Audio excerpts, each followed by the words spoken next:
The textures of the quotidian. How many times do we stop in our life and go, this is worth it? Not I'm thankful for, not some artificial value judgment. Just yeah, it's all worth it for this, now. Here I am, working on a late deadline, late because of health problems, but not an excuse. I'm waking up tearing up at my arms because of eczema brought on by stress and screaming at myself for how slow I'm being, and having added to my several full-time jobs, 3 series going, another starting soon, a house to keep up and teens to manage. You figure it out. Yet another homeschooling. Eric, he's doing fine. Thank you. Days are spent writing. Weekends too.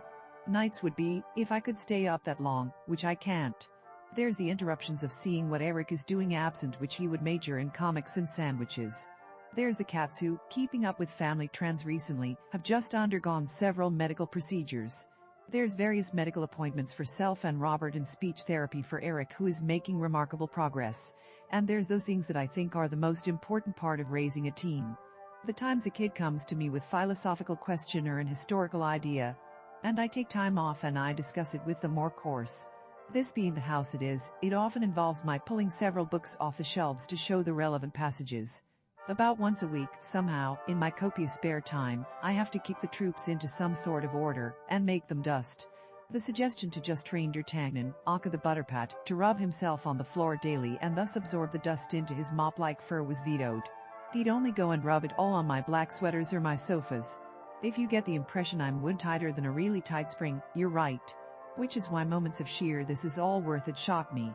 Today, at dinner, garlic chicken, roast potatoes and Caesar salad with homemade croutons. Why, do you ask? After I decanted the dinner that'd been simmering all day and called out to the guys, and while Robert was calling the younger one, who was in the living room with Operation Chaos, I had one of those moments.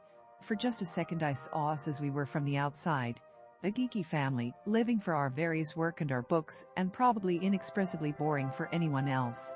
Apropos some survey or something Dan was filling recently, we were amused these people expected us to have done all sorts of strange fun wrong things. And our reaction was, when would we have done that?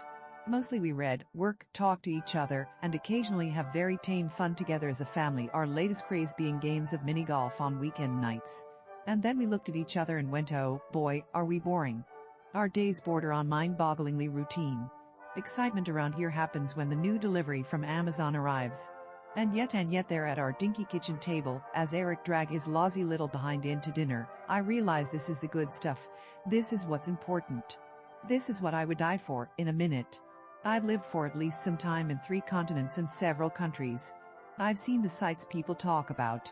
I've learned new languages, attended embassy parties, been slim and shapely enough to fit in the best dresses, and owned them too. I've participated in demonstrations for and against causes I was passionate about. I've been honored and humbled with the friendship of people who are much smarter and better than I am. I've grown up to have that pleasure I fear few people have, of meeting my mythical heroes of childhood and adolescence and rubbing elbows with them as a colleague. And yet, which day would I capture and relive if I could? 8 years ago we didn't have time, money to go to Worldcon. Instead, we found ourselves with the kids over Labor Day weekend in Denver, getting very bored. Early morning, while the kids were showering, I flicked through the channels, away from Saturday morning cartoons, and found a feature on roller coasters.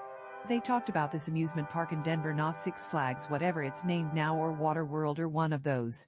No, it was a park we'd never heard of. Lakeside. But it had this great wooden coaster rated in the first 10 in the nation. Here I should point out that I don't do coasters. I don't do practically any amusement park rides, except some vintage merry-go-rounds. I don't like going fast unless I'm wrapped in car, I don't like hanging upside down, and I have vertigo. I also refuse to pay to be made uncomfortable. If I needed to ride a roller coaster to save one of the boys, I'd do it in a heartbeat, but it's not fun, and I see no reason to pretend it is. But I love amusement parks. Dan and the boys take the rides. I walk around with a book, preferably a paperback, and reader people watch. We were pleasantly surprised in Lakeside. It is cheaper during their Labor Day special, and some days if a bomb were broadcast in English, we'd be the only ones to duck and cover. The rides are old and I understand are not extreme. But the roller coaster the guys tell me is good. They have bumper boats on a little lake, there's a vintage merry-go-round with all sorts of animals. And they have this little train that goes all around the lake that gives the park its name.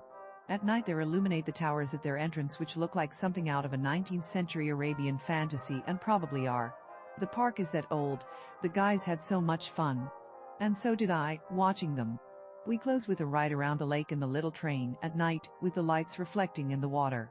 When we got to the car, we realized it was 10:30 on a Saturday and we hadn't eaten. There was no way we were going to get into Pete's Kitchen, which, back then, had lines around the block. On weekend evenings it still might. We usually go there earlier. And all the restaurants we could go to had long waits. Eric was falling asleep against me. On a whim, Dan called P.F. Chang's, which was then new to the area, and their reservations. So we ended the day, sweaty and gritty, introducing Eric to Peking duck, which he loved. Still does. Looking back, I can remember that entire day, the feel of the air, the jeans and t-shirt I was wearing. Eric, still babyish looking, in his little overalls which for some reason had yellow elephants all over them. Robert trying to convince them he could still go into the kiddie area at 7, he was the size of most 10-year-olds. Eric on tippy toes, trying to make us think he was tall enough to drive the bumper boats. The book I was reading, a mystery set in World War I, which I have somehow misplaced before I got the author's name, and then afterwards, the kids tired but excited over the new restaurant, and going out to eat someplace much nicer than we normally took them to at that age. And that, ladies and gentlemen, as boring as this makes me, is what I hope heaven is like. If you like this content and want to support this channel, the blog, and Sarah's continued writing, please like and subscribe. If you really enjoy the content, please come and join the fun at quotidian.com.